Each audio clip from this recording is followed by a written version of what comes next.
I've seen a lot of interesting titles for band members before. Hmm. I've never seen lawyer listed as one of those titles. Hmm. Why do you include that with, guitarist, lead singer, etc.? Well, that's part of like my background. That's part of what I do. I am a music lawyer, and a lot of what I do is consulting. So I work with a lot of different clients in the industry to help teach them about their rights and intellectual property, things of the and contracting, things of that nature. The whole objective is to teach people in the industry about the industry and the business side of it before they enter it. Because a lot of artists and musicians get snubbed because they sign things that they didn't quite understand, or they didn't realize that they need to file for copyright for their work, stuff like that. So that's part of what I do. Okay. But it was just so interesting to see that as part of a band profile. And it's interesting that you embrace all of that, because in some ways the term lawyer is one of the least rock and roll terms I think you can have as far as a title. Yeah. And when you think of lawyer, you don't think of someone, shredding away, as far as that goes. But, and I think it's interesting that you've embraced those dual sides to the personality, and that you're, I don't know, were you always intent on, okay, I'm going to be both. I'm going to be the person who really gets into the emotion that is the art of it all, and then also have the business mind? Yeah, I had always wanted to go into the industry, having the business side under lock. A lot of it came from growing up. My dad was very my grandfather did some things in the music industry. He was a songwriter outside of being a police officer, but his contribution in the industry was songwriting. And so from a young age, my dad was very keen on me figuring out ways to protect my artistry. I didn't know that that would include down the road pursuing anything within the legal industry, but I did always want to get into the business side of it, because I did realize early on that if I'm going to have any type of longevity, I'm going to have to understand the business of the industry I'm asking to be in. Right, right. And well, what I'm wondering, is because, again, people like me see them as very different disciplines. Mhm. What have you found actually is the commonality between being a musician and, being a business person, being a lawyer? Um, I think having the experience and the business on, or the training on the business end, helps me to keep the art part of it. I'm trying to figure out the best way to explain. I think that it helps me to go about how I pursue my music career in a different aspect and on a different path, whereas most musicians would be writing music with their band and putting videos together for the purpose of pitching it to a label Hmm. to get it signed. But I never really wanted to do that. I wanted to have full control of what it was that I was putting out there. So I think that having the business side of it on one side of my brain, and then having the creation of music on the other side, for me goes hand in hand, just because now I know how to market my music, or I know how to create a brand that's going to create longevity. I know how to protect all of those things down the road, instead of putting something out there and hoping it catches with somebody in the industry, and if it doesn't, somebody else might have stolen my music or stolen my logo, or whatever the case may be, if that makes sense. Hmm. Right. And then, speaking of, how you market and the brand, you've the, everything I've read on the website, etc., describes Tulips as the international all women touring collective. Why that description rather than band? Well, because it's a collective and it's not a band. So it is a band, but not in the traditional sense. So typically, when someone says I'm in a band or I have a band, most people associate that with, when I see the same four people in the group, then I know it's Guns N' Roses, or I know it's going to be, Nirvana. But for me, it's not just a band, it's a collective of women across the world that I hand select to tour with me when I go to different cities. So when it came to branding that, I didn't want to put the word band out there and then people see 15 different people on the Instagram page or in different videos, and then be confused about, wait a minute, I thought, but isn't a band the same people all the time? So Mhm. from the beginning, I wanted to figure out a way to push the fact that it is a band, but not in the traditional sense. And so the word collective for me resonates more. Okay. And that begs the question, what in your mind makes for a good Tulips musician? Someone who is professional, someone who understands how the industry works in the sense of, there have been many times where we have a show somewhere, and like in London being a great example, right before we left for London last year, my drummer my main drummer here in the States couldn't go with us. So I had to pull one of my drummers in London at the last minute, about 2 weeks before this show. So the ability to be able to get the music and be dedicated to learning the music and ready to like put on your show face when it's time is extremely important to me, because if you don't have the ability to be in the mindset of, when I need to go and get the job done, I just have to be ready and get it done, then that doesn't help me get my job done, or help me get what I'm being contracted for completed. Hmm. So Yeah. I'm always looking for people who, yes, are good on their instruments, but overall have the showmanship and the ability to put on their game face cap and like just be ready to go. Okay. And then how do you determine who gets involved in the studio? A lot of that depends on the type of sound that I might be looking for. So there are some tracks where I might be looking for a bassist that has a little bit more of a funk um, flair to their Hmm. style of playing. So I might pull on, one person and ask them to, do their tracks, whether that's live or All part of life these days, yeah, doggy with chew toy. right. And that's her favorite. She likes to just squeak all the time. Um, but it really just depends on what I'm looking for and also the availability. But I start with what it is that I'm looking for. And if I know somebody in my collective has the ability to give me that, the sound that I'm looking for, then I'll tap on them first. And then if they're available, cool. But if they're not Hmm. available, then I'll just go to the next person who can still give me close to what it is that I'm looking for. Okay. And then, because listening to the new Tulips album, Prison of Life, specifically songs like Another Tear, have these really, interesting extended jams in the middle of them. And so it makes me wonder, like, how much of that was kind of planned from the get-go and how much of that came from playing that song live. Well, that song in particular was written like that. And so for me, like what gives it a different type of creative flair when we're in the studio and on stage is the type of energy that everyone gives during those sections of the song. Because when we do it live, that's really just the time for everybody in the audience to just kind of, if you want to mosh pit, cool. If you just want to, bob your head, whatever it is, that's just the section of the song for everybody to really get into the feeling that the whole band is bringing on stage or in the studio. Hmm. Stop. Play with the other one. Sorry. Yeah, apparently you're not the only one in the family that likes to perform. Right. Um, and then, you know, and that there's some really interesting stuff on this album in terms of, like, for instance, the song Matters of the Heart. First off, did you record that outside or did you put in ambient noises after you did your vocal? It was a little bit of both. So in Oh, my room, I have these windows on the side of my wall, and I sat underneath the window at nighttime while I was singing. So we got the natural sound of what was going on outside, and then went outside and actually recorded more of that and mixed all of it together. okay. And I mean, I think it makes for a really cool effect, but what was in your mind the purpose of adding that in? Because again, not something you usually hear in a tune.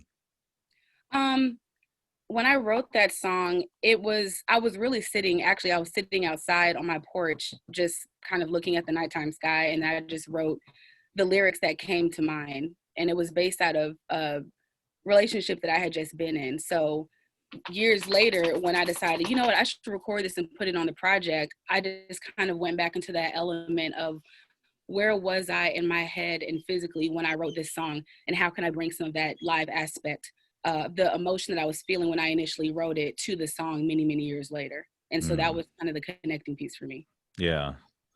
And you write about some rather intense experiences in your life. Is it ever difficult to sing about those live? Because you're kind of putting yourself back in that frame again. Yeah. Um, yes. I think part of, at this point, part of my performance face, my Guitar Gabby face on stage, is I have a show to deliver, and part of that delivery has to obviously involve emotion in order for me to connect with an audience who may have never seen me or heard of me before. And the best way to do that is to put myself mentally back in those spaces that I was in. But like growing up, my dad would always tell me, you have to learn the art of harnessing your gift. And for me, that was figuring out a way mentally to separate the feeling of what I was going through for the purposes of expressing an art and expressing the bridge to connecting with somebody else, versus experiencing those feelings in my heart and in my head out of pain or out of depression. So I had to Mm, figure out a way to mentally separate the two in order to get the job done without going back into the depression that was associated with those feelings at the time, if yeah. that makes sense. No, I So I get that. And how long does it take to learn how to do that? Because that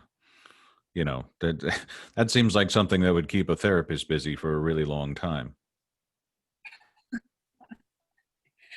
I mean, I still struggle with this sometimes. Die Today in particular is one of those songs, and no matter, even if I'm not like just thinking about it now, kind of takes me into the beginning stages of that emotional journey. But I mean, I still have moments like where I'll be on stage and I just start crying in the middle of singing the song. But I try to also remember that when I do go into those spaces, whether that's live or in the studio or on social media, to just go with that, and not try to hide that part of who I am, because I start to realize that I'm not the only person who's gone through this type of heartbreak or this type of story. I'm not the only person who's had these types of experiences in life. So while I didn't want to go into that portion of the emotional um, stress that was associated with the story behind those songs, I could also use it as a good moment to connect with other people who see me on social media and don't see the emotional side. They just see, the outcome of the song or the outcome of the hustle, but they don't see the emotion that goes behind it. So I just use those moments as organically as they happen. Hmm. And along with these heavy topics that you're singing about, I'm wondering how much of it is venting, how much of it is exercising these demons that maybe have been plaguing you, and how much of it though is bringing other people into your perspective so that they can see what you're seeing and feel what you're feeling. Like, I want to bring you into my world so you can see, how intense it can be. I think it's about 50-50. For me, during the songwriting process and the recording process is really where I'm venting, and just getting that aggression out. Sometimes when we're on stage, depending on the song that it is, I might also use that as a moment to vent. And the first person that I think of that's really good at doing this is Beyonce. Whenever Hmm. Beyonce gets on stage and she performs "Don't Hurt Yourself," she just gives everybody this feeling of, she's definitely venting about being cheated on. And while she's venting, she's also connecting with other women in the audience and reminding us and empowering us to not accept anything that somebody just throws at you. You have standards, and it's okay to have standards. So I Hmm. try to bring some of that mixture into us performing and also into the songwriting process, and just kind of, again, it goes back to figuring out a way to connect with people who may know who I am and who may not. And for me, like when I go to live concerts, I'm going because I want to have an experience, and I want to be able to have an experience with someone on stage that I can connect with. That kind of reminds me, we're all still humans and we all still go through the same shit sometimes. And Yeah. sometimes you just want to scream and vent on stage. It just, so I try to, it's a mixture. Hmm. And it's interesting because the tulips material, there's a lot of edginess, roughness, and yet the your solo album, the it's musicology, I would say, is much more vulnerable, Mhm. and sensitive, I guess, for lack of a better term. Mhm. And, so first off, do you look at it that way? Like, okay, harsher material goes to TxLips and more sensitive stuff goes to Solo? Yeah, that was kind of that was the meaning, or the not the meaning. The word I'm looking for is that was the intentionality behind doing two completely separate and independent projects.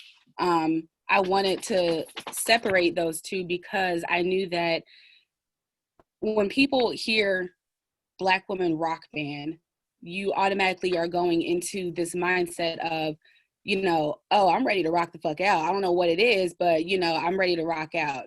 But I wanted to still go with that, but I also still wanted to create an album that showed. I wanted to also create an album that showed, that I have a different side of my writing um, that isn't just hardcore rock and roll or edgy Mm, rock and roll. I wanted to show that I do have other sides. And a lot of people just don't even know that, because most of my music that I've made public over the years has been the edgier side of my writing. But, I studied and played classical guitar for a very long time. And so even now, the singles that I'm working on is going to show a completely different side of my writing that people just are not aware of. So I just mm. wanted to, show versatility. Yeah, okay. And then with songs like When I'm Alone, I'm always curious with instrumentals. Um, was it was it always intended to be an instrumental, or is that a case where the muse didn't happen to deliver lyrics on this particular occasion?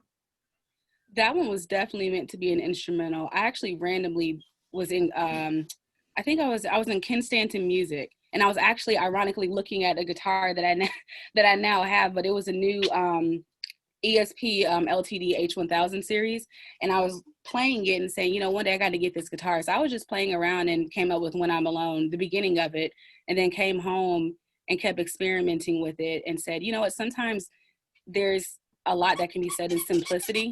And I didn't want to do too much with the song. I just wanted to kind of express my emotions in a very simple instrumental way. So that's kind of how that came about. Hmm. Okay.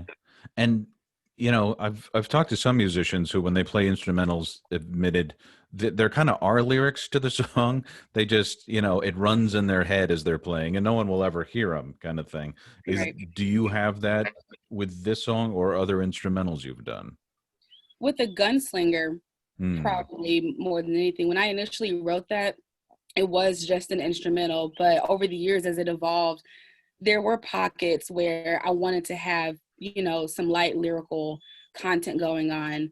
But I mean, and the beauty of music and just being a creative is you can release something now, one way that you wrote it, and then re-release it the second way you wrote it. Hmm. Um, Appled Wine is kind of like that. I actually have two or three versions of that song, and it's what makes them different is the way that portions of the song are played. The tempo is slightly different for some of the versions. So, but I think that's the beauty of just being a creative, that you can just express whatever you want, however you want. And going back to having the business mindset along with being creative, I know how to protect any and all of the versions that I come out with, while still, again, trying to create a bridge to connect with other people that might like one version of the song, and then, hear a different version later. And, maybe that didn't work for them, but it's still the same song. It's just different versions or different mixes, or, whatever I come up with. Right, right. And I think that's the sign of a really good song, actually, is that it can be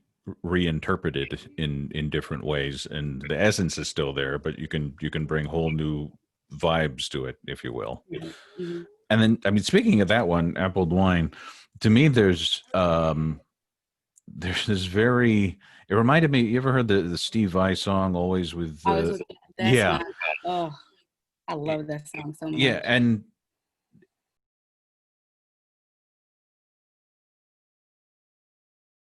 And I don't know if it's because I had been listening to the Tulip stuff, which has the harsher, grittier kind of sound, and then went over to that, which really struck me. But it has that Steve Vai, always with you kind of vibe, and I'm wondering, are illusions like that purposeful, or is that just you can't help it yourself because it's baked into who you are? I would say a little bit of both. Um, Joe Satriani and Steve Vai are two of my favorite guitarists. I listen to a lot of Joe Satriani and Steve Vai.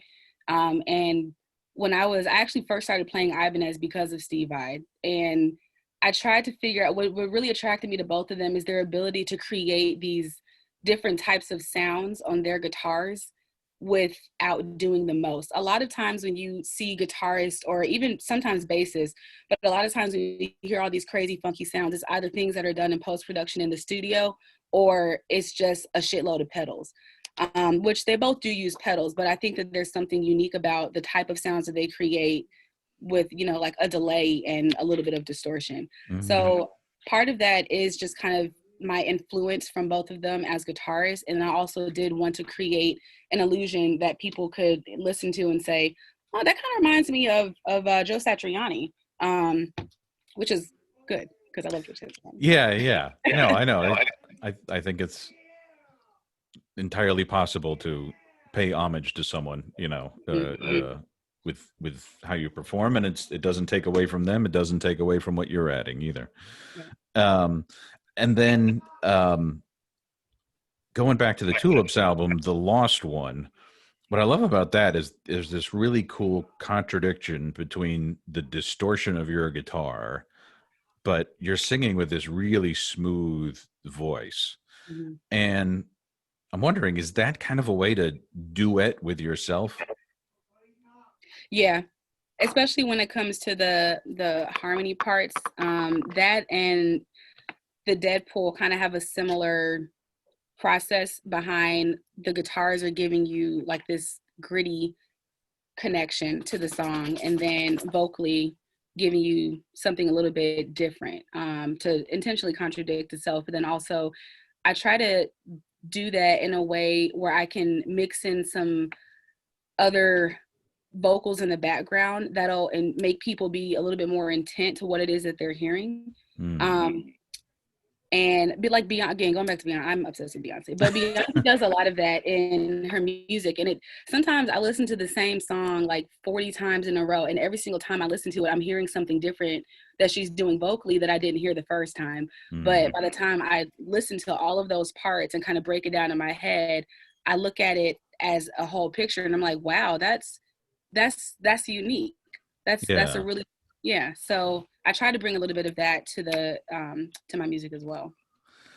And then when it comes to the writing of the lyrics, like one thing that jumped out at me was in the opening of the title track, Prison of Life, there's that line, it takes reason to understand pain, Mhm. which I thought was just, you could write a whole dissertation on that line alone.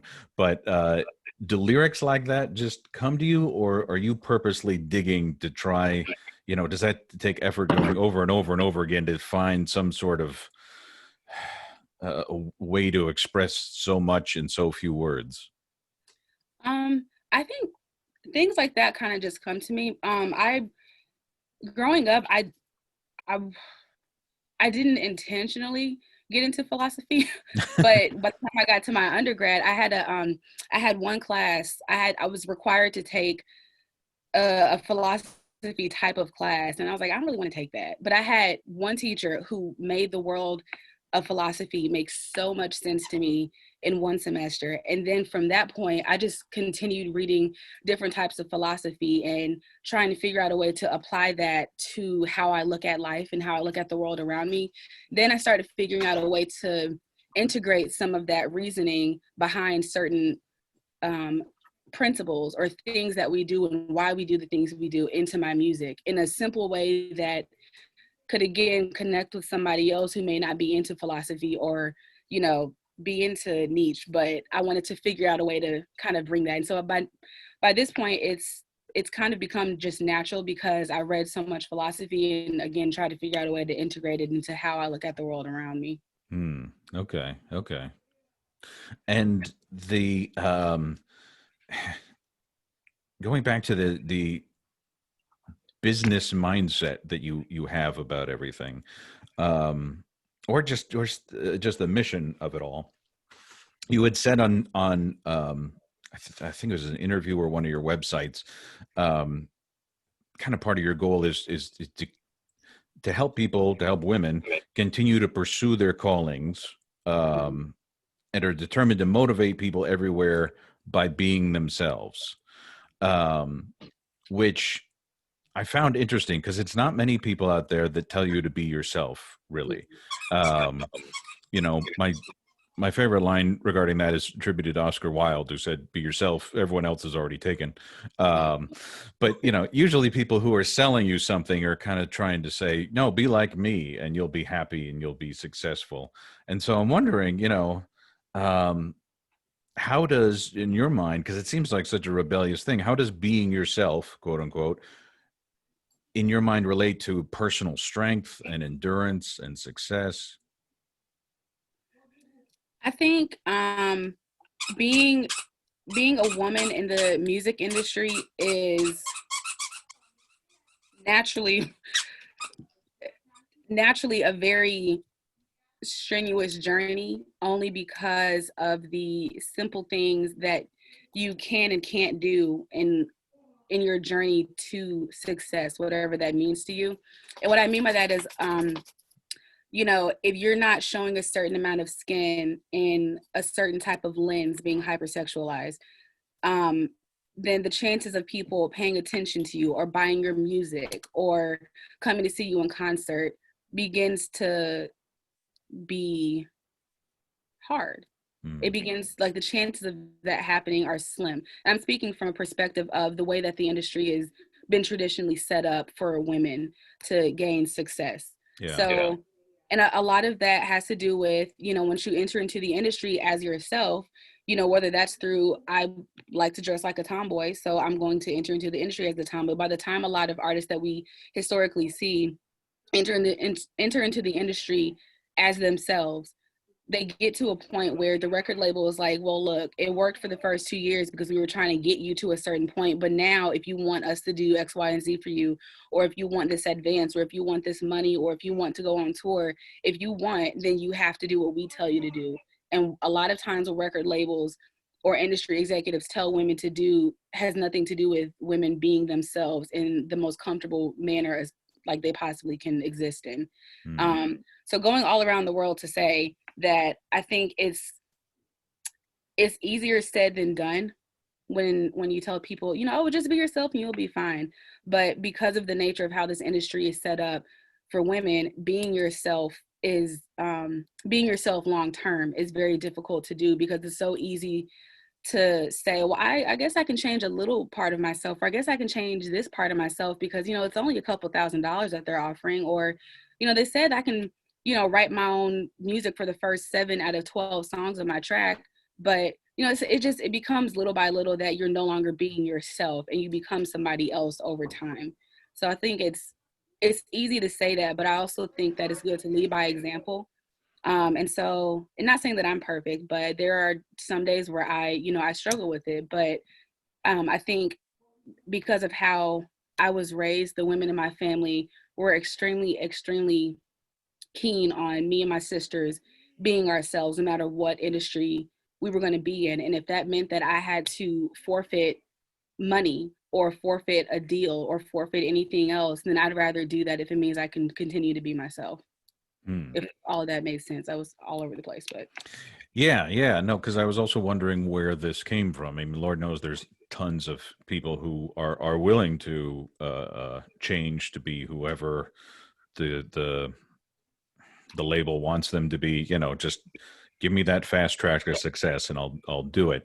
And so, I think it takes extra strength to not only dive into this business, but then to say, I'm going to do it on my own terms.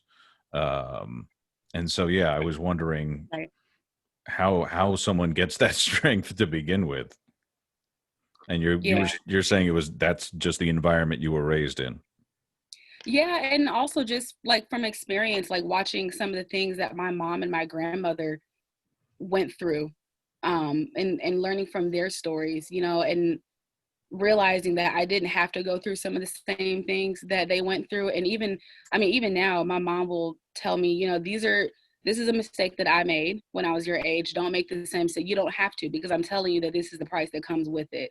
And Mm. it's hard it's hard for anybody, I think, especially like when you're young, to say, all right, I'm going to listen to the advice that my parents give, because you want to go out and, you think you know better and you think you know what you're doing. But my sisters and I have definitely grown up understanding that our parents and people in our life that are older than us have one thing I don't have, which is a lifetime of experience. So just learning how to embrace that and make better decisions before I even get to a point of having to make a bad decision, has been impactful for us. And it's definitely shaped the way that we think and how we operate. Mm. And yet you're very cognizant of, again, the business side of it all, how things work. And I read where when you went to go and get, endorsement deals and things of that nature, you were very good about pitching your brand and what you can possibly bring to an audience for this particular instrument or this particular pedal or such. Mhm. How does one develop a brand but not lose sight of themselves? Um, I think part of it can really just start with you being honest with yourself about things that you like, things that you don't like, the way that you like to present yourself to the world. Like, for example, for me, coming up with my brand was very simple. It started with the color green. I really love the color green, and I always have. And so instead of reinventing the wheel, I challenged myself to figure out a way to integrate something that I already like, effortlessly like, into the way that I present myself to the world. Mm. Whereas there are a lot of companies that you can pay to come up with the brand for you, but it's not authentic. And it's hard as an artist to market something to people who you don't know if you don't even like what you're marketing. So I think it can start with just being honest with yourself about, what you like and what you don't like and how you want to present yourself to the world. Find that thing and then figure out a way to market it. Figure out a way to make it appealing to other people, Mm. because it's just a color. There's green, different types of greens everywhere. But Yeah. the way that I figured out a way to integrate it into my brand and make it appealing to other people, even if they don't even like the color green, but they like the way that I present the color green, is how you develop a brand. And figuring out how to market that is a challenge, but once you get it, you got it. Yeah. Yeah. And then it would seem to me you're also very cognizant, because you talked about the idea of people going down the slippery slope of giving in. Oh, well, I'll just change this one part about me, and then another part. But also, no, it seems like a lot of that is done out of desperation and people buying into the idea of, oh, this person has a formula that works. Mhm. Um, and that it's a very enticing idea, especially when you're struggling. How did you how is it that you never bought into that idea?